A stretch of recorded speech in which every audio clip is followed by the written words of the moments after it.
നമസ്കാരം, ഷീബ ടീച്ചറിന്റെ മലയാളം ക്ലാസ്സിലേക്ക് സ്വാഗതം. ഇന്ന് നമ്മൾ പഠിക്കാൻ പോകുന്ന യൂണിവേഴ്സിറ്റി ബികോം സെമസ്റ്റർ 1 സർഗം എന്ന തിരക്കഥയുടെ ഒരു വിശകലനത്തിലേക്ക് കടക്കുകയാണ്. നിങ്ങൾക്കറിയാമല്ലോ, തിരക്കഥ എന്നാൽ സിനിമയുടെ സാഹിത്യ രൂപമാണ്. ഒരു കഥാകൃത്തിന്റെ മനസ്സിൽ രൂപം കൊള്ളുന്ന സിനിമ ദൃശ്യാനുഭവമായി മാറുന്നതിന് മുമ്പ് അതിലെ കഥാപാത്രങ്ങളും സന്ദർഭങ്ങളും എല്ലാം അദ്ദേഹം വരച്ചിടുന്നത് സ്ക്രിപ്റ്റിലാണ് അല്ലെങ്കിൽ തിരക്കഥയിലാണെന്ന് പറയാം. സർഗത്തിന്റെ തിരക്കഥ എഴുതിയിരിക്കുന്നത് ഹരിഹരനാണ്. അദ്ദേഹം നിരവധി സിനിമകൾക്ക് തിരക്കഥ എഴുതിയ നല്ലൊരു തിരക്കഥാകൃത്തും സംവിധായകനും കൂടെയാണ്. അദ്ദേഹത്തിന്റെ പ്രധാനപ്പെട്ട സിനിമകളിൽ അല്ലെങ്കിൽ അദ്ദേഹം സംവിധാനം ചെയ്ത പ്രധാനപ്പെട്ട സിനിമകളിൽ നഖക്ഷതങ്ങൾ, വടക്കൻ വീരഗാഥ എന്നീ സിനിമകളും ഉൾപ്പെടും. ഇവിടെ സർഗം എന്ന സിനിമയുടെ തിരക്കഥയ്ക്കായി അദ്ദേഹം എങ്ങനെയാണ് അതിന്റെ തിരക്കഥ എഴുതിയെന്ന് പറയുന്നത്. ഹരിഹരൻ സിനിമ സംവിധായകനായി മദ്രാസിൽ കഴിയുന്ന കാലം ആണ് ഈ സർഗം എന്ന തിരക്കഥയുടെ രചന നടത്തുന്നത്. അപ്പോൾ അദ്ദേഹം ഇടയ്ക്കിടയ്ക്ക് തന്റെ തറവാട്ടിലേക്ക് വരും. തറവാട്ടിന്റെ ഇല്ലത്ത് രോഗിയായി കഴിയുന്ന ഒരു അന്തർജനം ഉണ്ടായിരുന്നു. അപ്പോൾ അവരെ കാണാൻ ഇല്ലത്ത് പോയപ്പോൾ ആ ഹരിഹരൻ എന്ന തിരക്കഥാകൃത്തിന്റെ ബാല്യകാല ജീവിതവുമായി ബന്ധപ്പെട്ടതായിരുന്നു ആ ഇല്ല. അദ്ദേഹം ആ രോഗിയായി കിടക്കുന്ന അന്തർജനത്തെ കാണാൻ പോകുന്നതാണ് നമ്മുടെ സിനിമയുടെ കഥയുടെ തന്തു. സംഗീതം രോഗശാന്തിക്ക് ഉപകരിക്കും എന്ന ഒരു അറിവുകൂടെ അദ്ദേഹം ഇവിടെ നമുക്ക് പകർന്നു തരുന്നുണ്ട്. അതായത് സംഗീതം കേൾക്കുന്ന ചെടികൾ വളരെ വേഗം വളരുകയും പുഷ്പിക്കുകയും ചെയ്യുമെന്നൊക്കെയുള്ള ഒരു ശാസ്ത്രീയ വശവും കൂടെ അദ്ദേഹം ഈ തിരക്കഥയിൽ ഉപയോഗിക്കും. അപ്പൊ ഈ ഒരു സിനിമയുടെ തിരക്കഥ ഒരുക്കാൻ അദ്ദേഹത്തെ സഹായിച്ചത് അദ്ദേഹത്തിന്റെ ബാല്യകാലത്തെ ഒരു അനുഭവമാണ്. അതായത് അദ്ദേഹവുമായി ബന്ധപ്പെട്ട ഒരു വ്യക്തിയുടെ രോഗബാധിതയായി കഴിയുന്ന അന്തർജനത്തിന്റെ കാണാൻ പോയപ്പോൾ അദ്ദേഹത്തിന്റെ ഓർമ്മകൾ, പിന്നെ സംഗീതം രോഗശാന്തിക്ക് വളരെയധികം ഫലപ്രദമാണെന്നുള്ള ആധുനിക ശാസ്ത്രത്തിന്റെ കണ്ടുപിടുത്തം, അതോടൊപ്പം അദ്ദേഹത്തിന്റെ വ്യക്തിബന്ധത്തിലുണ്ടായിരുന്ന ആഴത്തിലുള്ള ആ ഒരു സ്നേഹബന്ധങ്ങൾ, ഇതൊക്കെയാണ് ഈ ഒരു കഥാതന്തുവിലേക്ക് അദ്ദേഹത്തെ നയിക്കുന്നത്. അപ്പൊ രോഗം ബാധിച്ച് ഇല്ലത്തെ കഴിയുന്ന അന്തർജനത്തിന്റെ സ്നേഹവും വാത്സല്യമാണോ, നിഴലും വെളിച്ചവുമായി ഇദ്ദേഹത്തോടൊപ്പമുള്ള കുട്ടൻ തമ്പുരാന്റെയും ഹരിദാസിന്റെയും സൗഹൃദമാണോ, അതോ സംഗീതമാണോ ഇതിനകത്ത് ഏറ്റവും മികച്ചു നിൽക്കുന്നതെന്ന് ഈ തിരക്കഥ നമുക്ക് അല്ലെങ്കിൽ ഈ സിനിമ കണ്ടു കഴിയുമ്പോൾ നമുക്ക് തോന്നും. അപ്പൊ ഇവിടെ ഹരിദാസ് എന്ന കഥാപാത്രം കുട്ടിക്കാലത്ത് തന്നെ അമ്മ നഷ്ടപ്പെട്ട ഒരു കുട്ടിയാണ്. അവൻ വളരുന്നത് ആ ഇല്ലത്താണ്. അപ്പൊ അവിടെ കുട്ടൻ തമ്പുരാൻ എന്ന വ്യക്തിയുടെ അമ്മയായ സുഭദ്ര തമ്പുരാട്ടിയുടെ മുല കുടിച്ചാണ് ഇവനും വളരുന്നത്. അപ്പൊ ആ ഒരു വീട്ടിലെ അംഗത്തെ പോലെ തന്നെയാണ് ഹരിദാസ് ജീവിക്കുന്നത്. എന്നാൽ അപസ്മാരത്തിന്റെ അപകടം ഉള്ളതുകൊണ്ട് കുട്ടൻ തമ്പുരാനെ ഒരിക്കലും ഒറ്റയ്ക്ക് വിടാൻ കഴിയില്ല. അപ്പൊ കുട്ടൻ തമ്പുരാനെ ഒരു നിഴലുപോലെ പിന്തുടരുന്ന കഥാപാത്രത്തെയാണ് നമ്മൾ ഇതിനകത്ത് കാണുന്നത്. അപ്പോൾ ഈ കുട്ടൻ തമ്പുരാന്റെ രോഗം മാറണമെങ്കിൽ അതിനൊരു വിവാഹം കഴിക്കണമെന്ന് നിർദ്ദേശം വന്നപ്പോൾ ആണ് അവിടെ ഒരു പ്രശ്നം ഉണ്ടാകുന്നത്. അപ്പോൾ ഹരിദാസ് അവിടെ പ്രണയിക്കുന്ന പെൺകുട്ടിയെ ഹരിദാസ് കുട്ടൻ തമ്പുരാനായി വിട്ടുകൊടുക്കുന്നു. ആ സമയത്ത് സുഭദ്ര തമ്പുരാട്ടി ഇവന്റെ വിവാഹം അല്ലെങ്കിൽ കുട്ടൻ തമ്പുരാന്റെ വിവാഹം നടക്കണമെങ്കിൽ ഹരിദാസ് അവിടെ നിന്ന് മാറി നിൽക്കണമെന്ന് ഉപദേശിച്ചപ്പോൾ അവൻ ആ വേദനകളൊക്കെ മനസ്സിലൊതുക്കി ഇല്ലം വിട്ടു പോവുകയും ചെയ്യുന്നു. അപ്പോൾ കുട്ടൻ തമ്പുരാൻ എന്നാൽ ചിന്തിക്കുന്ന എന്താണ്, അതായത് തങ്കമണി എന്ന താൻ വിവാഹം കഴിച്ച തങ്കമണി എന്ന പെൺകുട്ടിക്ക് ഹരിദാസുമായി ഇഷ്ടമുണ്ടായിരുന്നു എന്ന് മനസ്സിലാക്കിയപ്പോൾ കുട്ടൻ തമ്പുരാൻ തന്റെ ജീവിതം അവസാനിപ്പിക്കുകയാണ്. അവൾ തറവാട്ടിലെ ആശ്രിതയായിട്ട് വന്ന ഒരു പെൺകുട്ടിയാണ് ഇവിടുത്തെ തങ്കമണി. തമ്പുരാട്ടിയുടെ ബന്ധുവും സ്നേഹപാത്രവും ഒക്കെ ആയിരുന്നു. അപ്പോൾ അവൾ സംഗീതം പഠിക്കുന്നതിനിടയിലാണ് ഹരിദാസുമായി പ്രണയത്തിലാകുന്നത്. എന്നാൽ ഹരിയുടെ പിതാവിനെ കുറിച്ച് ഇവിടെ പറയുന്നുണ്ട്. ഹരിദാസിന്റെ പിതാവ് ഒരു ഭാഗവതരായിരുന്നു. പക്ഷെ ഒരിക്കലും അവനെ ഒരു സംഗീതത്തിന്റെ നല്ലൊരു നിലയിൽ എത്തിക്കാൻ അദ്ദേഹത്തിന് കഴിഞ്ഞില്ല. അവൻ എപ്പോഴും കുട്ടനമ്പുരാന്റെ പിന്നാലെ നടന്ന് ജീവിതം തുലയ്ക്കുകയായിരുന്നു എന്നാണ് പിതാവിന്റെ ആരോപണം. എന്നാൽ ഇവൻ തന്റെ വാസനാബലം കൊണ്ട് അവന്റെ കഴിവുകൊണ്ട് അവൻ എന്ത് ചെയ്യുന്നു, സ്വന്തമായിട്ട് അവനുള്ള ആ സിദ്ധി കൊണ്ട് അവൻ കീർത്തനങ്ങൾ മനഃപ്പാടമാക്കുകയും മനോഹരമായ ഗാനം ആലപിക്കുകയും ചെയ്തു. അങ്ങനെയാണ് അവനൊരു ലോകമറിയുന്ന പാട്ടുകാരനായി മാറുന്നത്. അപ്പൊ കുട്ടൻ തമ്പുരാന്റെ വേളിക്ക് തടസ്സമാകുമെന്ന് വിചാരിച്ചിട്ടാണ് സുഭദ്ര തമ്പുരാട്ടി ഹരിദാസിനെ അവിടെ നിന്ന് മാറി നിൽക്കാൻ പ്രേരിപ്പിക്കുന്നത്. എന്നാൽ തറവാട് വർഷങ്ങൾ കഴിഞ്ഞു, കുട്ടൻ തമ്പുരാൻ ആത്മഹത്യ ചെയ്തു. പിന്നീട് തന്റെ രോഗാവസ്ഥയിൽ കിടക്കുമ്പോൾ സുഭദ്ര തമ്പുരാട്ടിക്ക് അതിനകം ഹരിദാസ് ലോകം അറിയപ്പെടുന്ന ഒരു സംഗീതജ്ഞനായി മാറിക്കഴിഞ്ഞു. അപ്പൊ ഹരിദാസിനെ കാണണമെന്ന് ആഗ്രഹം പ്രകടിപ്പിക്കുക. അങ്ങനെ ഹരിദാസ് ഈ ഇല്ലത്തേക്ക് തിരിച്ചു വരികയും ചെയ്യുന്നു. അപ്പൊ ഒരു ഫ്ലാഷ് ബാക്ക് എന്ന രീതിയിലാണ് സിനിമ അവതരിപ്പിച്ചിരിക്കുന്നത്. സംഗീതത്തിന്റെ സാധ്യതകൾ എത്രത്തോളം സംഗീതത്തിന്റെ സാധ്യതകൾ എത്രമാത്രം ഈ തിരക്കഥയിൽ പ്രയോജനപ്പെടുത്തിയിട്ടുണ്ടെന്ന് നമുക്ക് ചിന്തിക്കാം. അതായത് സംഗീതത്തിന് ഏറെ പ്രാധാന്യമുള്ള ഒരു സിനിമയാണ് ഹരിഹരൻ രൂപപ്പെടുത്തിയ സർഗം എന്ന സിനിമ. അപ്പൊ രോഗശമനത്തിന് സംഗീതം നല്ലൊരു ഔഷധമാണെന്നും സംഗീതം കേട്ട് വളരുന്ന ചെടികൾ വളരെ പെട്ടെന്ന് വളരുമെന്നും പുഷ്പിക്കുമെന്നും ഒക്കെയുള്ള അറിവുകൾ ഈ ഒരു സംവിധായകന്, ഈ ഒരു കഥാകൃത്തിന് അല്ലെങ്കിൽ തിരക്കഥ രൂപപ്പെടുത്താൻ അദ്ദേഹത്തെ സഹായിച്ചു. ഹരിദാസ് എന്ന കഥാപാത്രം ഹരിഹരൻ എന്ന തിരക്കഥാകൃത്തിന്റെ മനസ്സിൽ വളർന്ന ഒരു മാനസപുത്രനായി തന്നെ ആയിരിക്കാം, മാനസപുത്രനായി തന്നെ മാറിയിരിക്കാം. അപ്പൊ ഹരിദാസ് ഒരു ഭാഗവതരുടെ മകനായി പിറന്നെങ്കിലും ഒരു ഡോക്ടർ ആകണം, അവനെ ഒരു ഡോക്ടർ ആക്കണം എന്നായിരുന്നു അവന്റെ അച്ഛന്റെ ആഗ്രഹം. അപ്പോൾ ശാസ്ത്രീയ സംഗീതം കൊണ്ട് ഇനിയുള്ള കാലം ജീവിക്കാൻ കഴിയില്ല എന്ന് പിതാവ് പറയുന്നു. പക്ഷെ കുട്ടൻ തമ്പുരാന്റെ നിഴല് പോലെ നടക്കുകയാണ് ഹരിദാസ്. കുട്ടൻ തമ്പുരാനെ കുറിച്ച് പറയുന്നത് എന്താണ്? അവൻ വീട് മുടിക്കാൻ പിറന്ന സന്തതി എന്നാണ് പറയുന്നത്. അപ്പോൾ കുട്ടൻ തമ്പുരാന്റെ നിഴല് പോലെ നടന്നതുകൊണ്ട് ഇവന് പഠിത്തം തുടരാൻ കഴിഞ്ഞില്ല. അപ്പൊ ഇവിടെ ഗോക്കളെ മേച്ച്, അല്ലെങ്കിൽ അച്ഛൻ പറഞ്ഞതനുസരിച്ച് കന്നുകാലികളെ മേച്ച് നടക്കുകയാണ് ഹരി. അപ്പൊ ആ ഹരിയെ നോക്കി ഈ തറവാട്ടിലെ തങ്കമണി ഗോക്കളെ മേച്ചും കളിച്ചും ചിരിച്ചു എന്ന കീർത്തനം പാടുമ്പോൾ അത് തന്നെ കളിയാക്കുന്നതാണെന്ന് ഹരിക്ക് തോന്നുന്നുണ്ട്. അത് മാത്രമല്ല, വിജയദശമി ദിവസം സ്വരരാഗ ഗംഗാ പ്രവാഹമേ എന്നൊരു ഗാനം ഹരി ആലപിക്കുന്നുണ്ട്. ഇതെല്ലാവരെയും ആകർഷിച്ചു. അത്ര ലയവും അത്ര സൗന്ദര്യവുമായിരുന്നു ആ പാട്ടിന്. എന്നാൽ ഈ പാട്ട് കഴിയുമ്പോഴാണ് സ്വന്തം പിതാവ് ഭാഗവതരാണെങ്കിലും തന്റെ മകന്റെ കഴിവ് തിരിച്ചറിയുന്നത്. ഹരി മറ്റെവിടെയെങ്കിലും പാട്ട് പഠിച്ചിട്ടുണ്ടോ എന്നായിരുന്നു ബാക്കിയുള്ളവരുടെ സംശയം. അപ്പൊ അതിന് മറുപടിയായി അവൻ പറയുന്നത് ശ്യാമശാസ്ത്രികളുടെ കൂടെ 2 കൊല്ലം, മുത്തുസ്വാമി ദീക്ഷിതരുടെ കൂടെ 1 കൊല്ലം, ത്യാഗരാജ ഭാഗവതരുടെ കൂടെ 6 മാസം എന്ന് തമാശ തട്ടിവിടുന്നു. ഹരിയുടെ സംഗീത വാസനയാണ് തങ്കമണിയെ ആകർഷിക്കുന്നത്. അപ്പൊ സംഗീതത്തിന് രോഗം മാറ്റാൻ കഴിവുണ്ടെന്ന് ഹരിദാസ് കുട്ടൻ തമ്പുരാനോട് പറയുമ്പോൾ കുട്ടൻ തമ്പുരാൻ ഇയാളോട് പറയുന്നുണ്ട്, എന്നാൽ എന്റെ രോഗം വന്ന് നീ ഒന്ന് മാറ്റിത്താ. അങ്ങനെ സംഗീതത്തെ കഥാതന്തുവാക്കി പ്രധാന ഒരു അംശമാക്കി കൊണ്ടുവരികയാണ് ചെയ്യുന്നത്. ഹരിദാസ് നാട് വിട്ടു പോകുമ്പോൾ, അതായത് കഥയുടെ അവസാന ഭാഗത്ത് അല്ലെങ്കിൽ ആ ഒരു കഥയിൽ വഴിത്തിരിവുണ്ടാകുന്നത് ഹരിദാസ് നാട് വിട്ടു പോകുമ്പോഴാണ്. പക്ഷെ അപ്പോഴും അവന് തുണയാകുന്നത് സംഗീതമാണ്. അപ്പൊ ഈ സിനിമ സർഗം എന്ന സിനിമയ്ക്ക് ഗാനരചന നിർവഹിച്ച യൂസഫ് അലി കച്ചേരി പറയുന്നത് സർഗത്തിൽ പാട്ടുകളല്ല കവിതയാണ് ഉള്ളത്. അപ്പൊ കർണാടക സംഗീതത്തിന്റെ സാധ്യതകൾ ആവുന്നത്ര പ്രയോജനപ്പെടുത്തിയാണ് സർഗത്തിലെ ഗാനങ്ങൾ രചിച്ചിരിക്കുന്നത്. ഇനി ഇതിലെ കഥാപാത്രങ്ങളിലേക്ക് നോക്കാം. കുട്ടൻ തമ്പുരാനാണ് പ്രധാന കഥാപാത്രം. തറവാട് മുടിയാൻ കാലത്തുണ്ടായ അസുര സന്തതി എന്നാണ് കുട്ടൻ തമ്പുരാനെ കുറിച്ച് പറയുന്നത്. മാത്രമല്ല, ജന്മം കൊണ്ട് മർക്കടനാണ്, സ്വഭാവം കൊണ്ടാണെങ്കിൽ വളരെ ദുഷിച്ച സ്വഭാവങ്ങളാണുള്ളത്, പിന്നെ അവിവേകമുള്ളവനാണ്, മാത്രമല്ല അപസ്മാര ബാധയുള്ളതുകൊണ്ട് എവിടെയും വെച്ച് എന്തും സംഭവിക്കാം. പക്ഷെ ഭയം ഒട്ടുമേ ഇല്ലാത്ത ആളാണ്. മച്ചിലൊരു മൂർഖൻ പാമ്പ് കയറിയെന്ന് കേട്ടിയപ്പോൾ അവിടെ ചെന്ന് ആ മൂർഖൻ പാമ്പിനെ തല്ലിക്കൊന്ന് വെളിയിൽ കൊണ്ടുവന്ന് കത്തിച്ചു കളയുന്ന ഒരു കഠിന മനസ്കനായ മനുഷ്യനാണ്.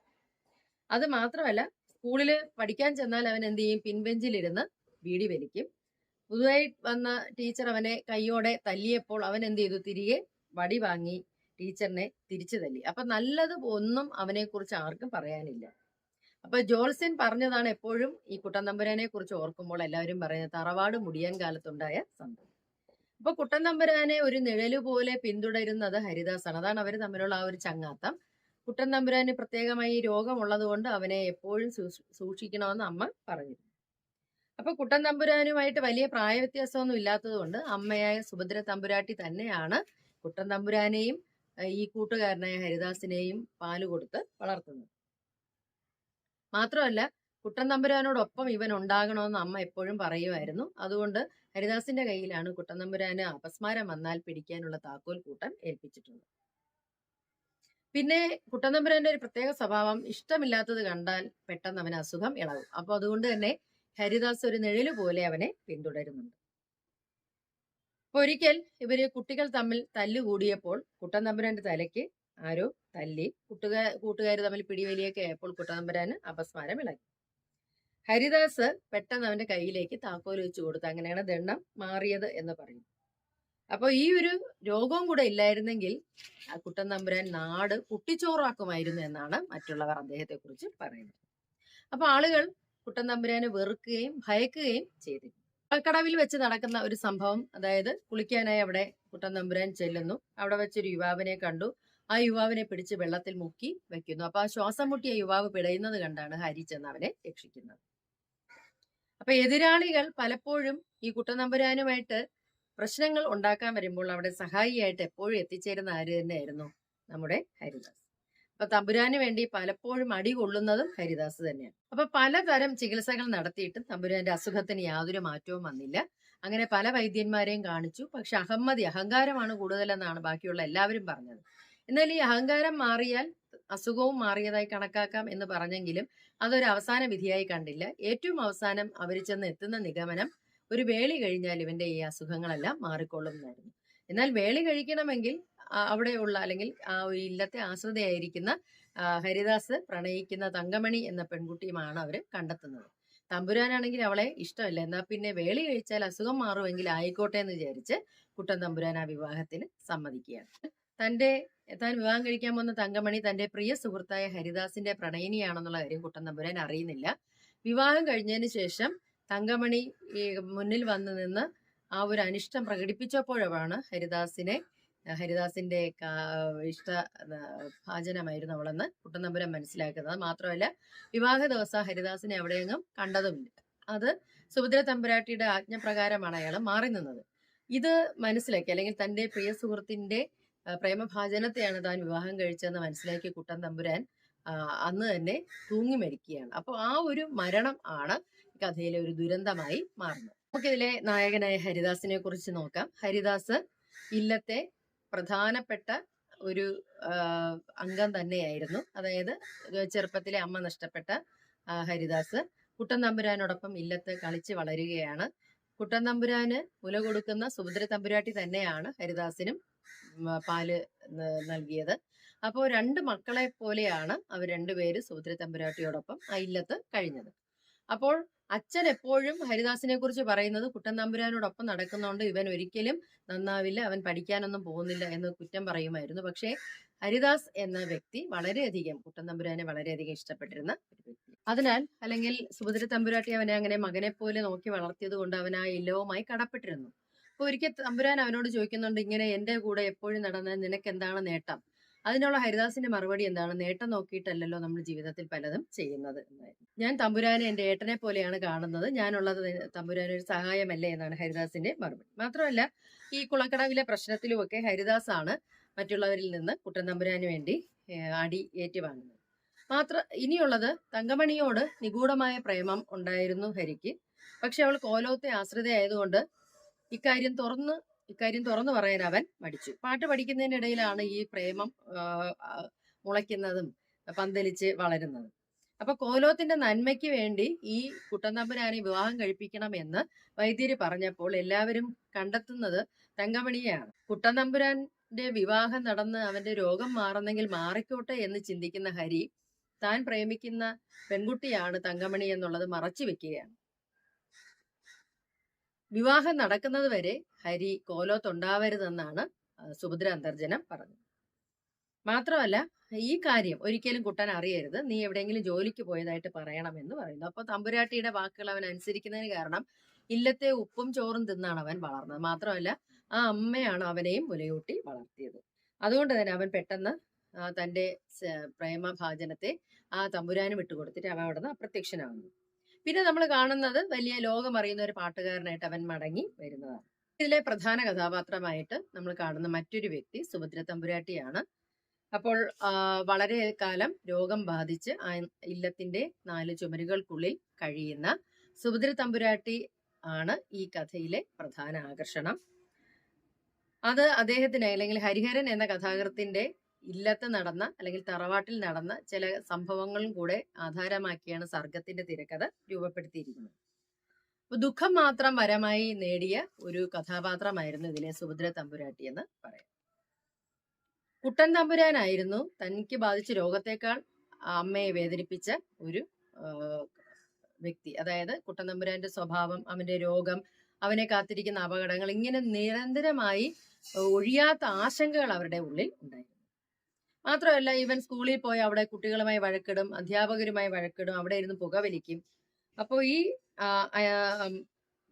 സുഭദ്ര തമ്പുരാട്ടിയുടെ ഭർത്താവ് അവരിൽ നിന്ന് അകന്നാണ് താമസിക്കുന്നത്. അപ്പൊ ഈ ഒരു സമയത്ത് ഇവനെ ചികിത്സിക്കണം എന്നൊരു ആഗ്രഹം ഉണ്ടായി പല ചികിത്സകൾ നടത്തിയെങ്കിലും വിവാഹം കഴിച്ചാൽ കുട്ടന്റെ അപസ്മാരം മാറും എന്ന് വൈദ്യര് അഭിപ്രായപ്പെട്ടു. അങ്ങനെ ഒരു വധുവിനെ കണ്ടുപിടിക്കാനുള്ള എല്ലാ ശ്രമവും നടത്തുന്നു. അതിന്റെ അവസാനമാണ് തങ്കമണിയാണ് അതിന് യോഗ്യെന്ന് കണ്ടെത്തുന്നത്. എന്നാൽ ഇതേ സമയം തങ്കമണി ഹരിദാസും തമ്മിലുള്ള പ്രണയം ആരംഭിച്ചു കഴിഞ്ഞിരുന്നു. എന്നാൽ തന്റെ രക്ഷകനായ അല്ലെങ്കിൽ താൻ സഹോദരനെ പോലെ കഴിയുന്ന കുട്ടൻ തമ്പുരാന്റെ വിവാഹം മുടക്കാൻ ഹരിദാസ് തയ്യാറാവില്ല എന്ന് അറിയാമായിരുന്ന വ്യക്തിയാണ് സുഭദ്ര തമ്പുരാട്ടി. അതുകൊണ്ട് തന്നെ ആ വിവാഹാലോചന അവർ മുമ്പോട്ട് കൊണ്ടുപോവുകയും മാത്രമല്ല താൻ അമ്മയായി കണക്കാക്കുന്ന തമ്പുരാട്ടിയുടെ മനസ്സിന്റെ വിഷമം മനസ്സിലാക്കി ഹരിദാസ് ആ സമയം മാറി നിൽക്കുകയും ചെയ്യും. ഈ കുട്ടൻ തമ്പുരാൻ തങ്കമണി ഇവന്റെ പ്രേമഭാജനമായിരുന്നു എന്ന് മനസ്സിലാക്കി മരിക്കുമ്പോൾ തമ്പുരാട്ടി മനസ്സിലാക്കുന്നു കുട്ടനെ കൊന്നത് താനാണെന്ന്. അതൊരു മനോദുഃഖത്തോടെ ഹരിദാസിനോട് പറയുകയും ചെയ്യുന്നു. മാത്രമല്ല മകനോടുള്ള സ്നേഹം കൂടിയിട്ട് ആ അമ്മ അവന്റെ ഭാവി സുരക്ഷിതമാക്കാൻ വേണ്ടി ചെയ്ത ഒരു ഉപായമായിരുന്നു. കുറ്റബോധമാണ് പിന്നീട് സുഭദ്ര തമ്പുരാട്ടിക്കുള്ളത്. അതുകൊണ്ടാണ് എങ്ങനെയെങ്കിലും ഉണ്ണിയെ കണ്ടെത്തി ഈ വിവരങ്ങൾ പറഞ്ഞ് മാപ്പപേക്ഷിക്കണമെന്ന് അവന് ആഗ്രഹം തോന്നുന്നു. അങ്ങനെ കുട്ടന്റെ മരണകാരണം അവനെ അറിയിക്കുകയും ഹരി വന്ന് ആ അമ്മയെ കാണുന്നു. അമ്മ അവനോട് മാപ്പ് അപേക്ഷിക്കുന്നു. ഹരി ആലപിച്ച ഒരു കീർത്തനം കേട്ട ആത്മശാന്തിയോടുകൂടി അവരെന്ത് ചെയ്യുന്നു, എരിഞ്ഞടങ്ങുന്നു. അപ്പൊ ഇതൊരു അന്തർജനത്തിന്റെ ദുരന്ത കഥയാണോ സർഗം എന്ന് തോന്നിക്കുന്ന രീതിയിലാണ് ഇതിന്റെ കഥ തീരുന്നത്. അപ്പൊ ഇതിൽ നമ്മൾ ഏറ്റവും ശ്രദ്ധിക്കേണ്ട സംഗീത ലോകത്ത് വളരെ പ്രശസ്തനായ ഹരിദാസ് എന്ന വ്യക്തിയാണ് തുടക്കത്തിൽ നമ്മൾ കാണുന്നത്. സുഭദ്ര തമ്പുരാട്ടിയുടെ അഭ്യർത്ഥന പ്രകാരം ആ ഇല്ലത്തേക്ക് വരികയാണ്. തമ്പുരാട്ടിയെ കണ്ടപ്പോഴാണ് ഒരു ഫ്ലാഷ് ബാക്ക് എന്ന നിലയിൽ ഓർമ്മയിൽ പഴയ കാര്യങ്ങൾ അവന് തെളിയുന്നത്. അപ്പൊ ഒരു ഫ്ലാഷ് ബാക്ക് എന്ന രീതിയിലാണ് മുഴുവൻ കഥയും ഇതിനകത്ത് അവതരിപ്പിക്കുന്നത്. അപ്പോ ഒന്ന് കാണണമെന്ന ആഗ്രഹം ഉണ്ടായിരുന്നു, മരിക്കുന്നതിന് മുമ്പ് അത് സാധിച്ചല്ലോ എന്നൊരു ഡയലോഗ് ഉണ്ട്. അത് ഹരിദാസിനെ കാണാൻ വേണ്ടി സുഭദ്ര തമ്പുരാട്ടി ആഗ്രഹിക്കുന്നതാണ്. അപ്പോൾ കുട്ടനമ്പുരാന്റെ വിവാഹത്തിന് വേണ്ടിയാണ് അവനെ ഇല്ലത്ത് നിന്ന് അകറ്റിയത്. അതൊക്കെ പറഞ്ഞ് തനിക്ക് മാപ്പ് അപേക്ഷിക്കണം എന്നൊരു ചിന്തയും കൂടെ ആ അമ്മയ്ക്ക് ഉണ്ടായിരുന്നു. മാത്രമല്ല തമ്പുരാന് ഈ ദണ്ണങ്ങളൊക്കെ ഉണ്ടായിരുന്നില്ലെങ്കിൽ തമ്പുരാൻ നാട് തന്നെ കുട്ടിച്ചോറാക്കുമായിരുന്നു എന്നൊരു അഭിപ്രായമുണ്ട്. അതായത് നാട്ടുകാർക്ക് മുഴുവൻ കുട്ടനമ്പുരാൻ അവിടെ പ്രതിഷേധമാണ്. സ്കൂളിലാണെങ്കിൽ ചെന്ന കുട്ടികളെ തല്ലും, അധ്യാപകരുമായി വഴക്കുണ്ടാക്കും.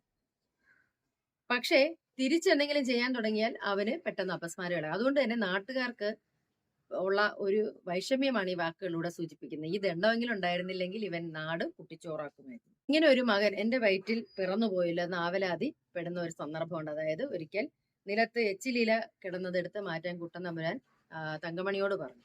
അപ്പൊ അതിന് ജോലിക്കാരികളുണ്ടെന്ന് അവൾ അത് തിരിച്ചു മറുപടിയും പറഞ്ഞു. ഇത് കേട്ട് ഒരു തീക്കൊള്ളി വലിച്ചെടുത്ത തമ്പുരാൻ ബീഡി കത്തിക്കുന്നതിനിടയിൽ തങ്കമണിയുടെ കയ്യിൽ കുത്തി പരിക്കേൽപ്പിച്ചു. ഇതറിഞ്ഞാണ് തമ്പുരാട്ടി ഇത്രയും ദുഷ്ടനായ ഒരു മകൻ എന്റെ വയറ്റിൽ പിറന്നല്ലോ എന്ന്. ഇനി നമുക്ക് പ്രധാനമായി ഇതിനകത്തൊരു കഥാപാത്രം തങ്കമണിയാണ്. കോവിലകത്തെ ആശ്രിതയായിട്ടാണ് തങ്കമണിയെ സിനിമയിൽ അവതരിപ്പിച്ചിരിക്കുന്നത്.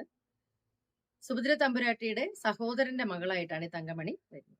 അപ്പൊ അവളുടെ അച്ഛൻ ചെറുപ്പത്തിലെ മരിച്ചു പോയതുകൊണ്ട് അവളും അമ്മയും കോലത്തെ ആശ്രിതരായിട്ട് വന്നതാണ്. അപ്പൊ തമ്പുരാട്ടി അവൾക്ക് കോലത്തെ കുട്ടിയുടെ അല്ലെങ്കിൽ ആ കോവിലകത്തെ കുട്ടിയുടെ സ്ഥാനമാണ് തമ്പുരാട്ടി നൽകിയത്. നന്നായി സംഗീതം അറിയാമായിരുന്ന ഒരു പെൺകുട്ടിയും കൂടെയായിരുന്നു. കുട്ടിയുടെ അച്ഛനായ ഭാഗവതരുടെ അടുക്കലാണ് അവളും സംഗീതം പഠിക്കുന്നത്. അപ്പോൾ മകൻ സംഗീതം നേരാവണ്ണം പഠിക്കുന്നില്ലെങ്കിൽ പശുക്കളെ മേയ്ക്കട്ടെ എന്ന് ഭാഗവതര് പറഞ്ഞപ്പോഴാണ് ആ പശുക്കളെ മേയ്ക്കുന്ന ഹരിയെ കണ്ടിട്ടാണ് ഗോക്കളെ മേയ്ച്ചും എന്നുള്ള ആ കീർത്തനം അവള് പാടുന്നത്. ഇതൊക്കെ അവനെ ചൊടിപ്പിച്ചെങ്കിലും അവളോടൊരു ഇഷ്ടം തോന്നിയിരുന്നു. അപ്പോൾ അത് മാത്രമല്ല, പിന്നെ കുട്ടൻ തമ്പുരാൻ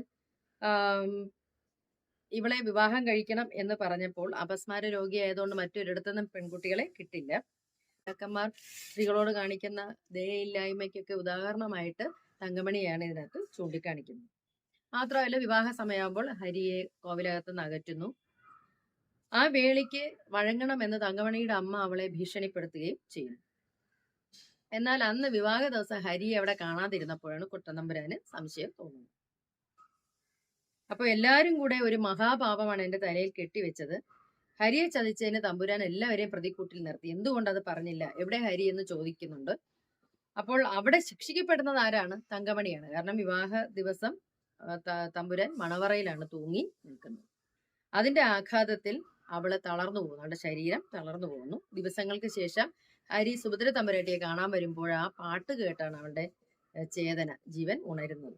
അപ്പൊ നിശബ്ദമായി തന്റെ ജീവിതത്തിലെ പരീക്ഷണങ്ങളെ അതിജീവിച്ച ഒരു പെൺകുട്ടിയായിരുന്നു സർഗത്തിലെ തങ്കമണി. അപ്പൊ ഈ കഥയിൽ നമ്മൾ ഏറ്റവും ശ്രദ്ധിക്കേണ്ടത്, കഴിയുമെങ്കിൽ സർഗം എന്ന സിനിമ ഒന്ന് കണ്ടാൽ വ്യക്തമായി ചോദ്യങ്ങൾക്ക് ഉത്തരം എഴുതാൻ കഴിയും. കാരണം എപ്പോഴും സിനിമയുടെ തിരക്കഥ വായിക്കുന്നതിനേക്കാളും സിനിമ കാണുന്നതാണ് നല്ലത്. കാരണം അതിന്റെ ദൃശ്യരൂപം നമ്മുടെ മനസ്സിൽ പതിഞ്ഞു കിടക്കും. അതുകൊണ്ട് തന്നെ കഥാപാത്രങ്ങൾ തമ്മിലുള്ള സംഭാഷണം ഏത് ഭാഗത്തു നിന്നുള്ളതാണെന്ന് വളരെ പെട്ടെന്ന് മനസ്സിലാവുകയും അതിന് ഉത്തരം എഴുതാൻ കഴിയുകയും ചെയ്യും. പ്രധാന കഥാപാത്രങ്ങൾ സുഭദ്ര തമ്പുരാട്ടി, മകനായ കുട്ടൻ തമ്പുരാൻ, പിന്നെയുള്ളത് കൂട്ടുകാരനായ ഹരിദാസ്, പിന്നെയുള്ളത് ആശ്രിതയായ തങ്കമണി. ഇവരെ ചുറ്റിപ്പറ്റിയാണ് ഈ കഥ മുന്നോട്ട് നീങ്ങുന്നത്. സംഗീതമാണ് നിഴല് പോലെ ആദ്യം മുതൽ അവസാനം വരെ സിനിമയിൽ പിന്തുടരുന്ന ഒരു ഘടകം. അപ്പൊ ഈ സിനിമ കാണുക, ക്ലാസ് കേൾക്കുക, നന്നായിട്ട് നിങ്ങൾക്ക് ഉത്തരം എഴുതാൻ കഴിയട്ടെ. അടുത്ത ക്ലാസ്സിൽ കാണുന്ന ഒരു സ്നേഹത്തോടെ ഷീബ ടീച്ചർ.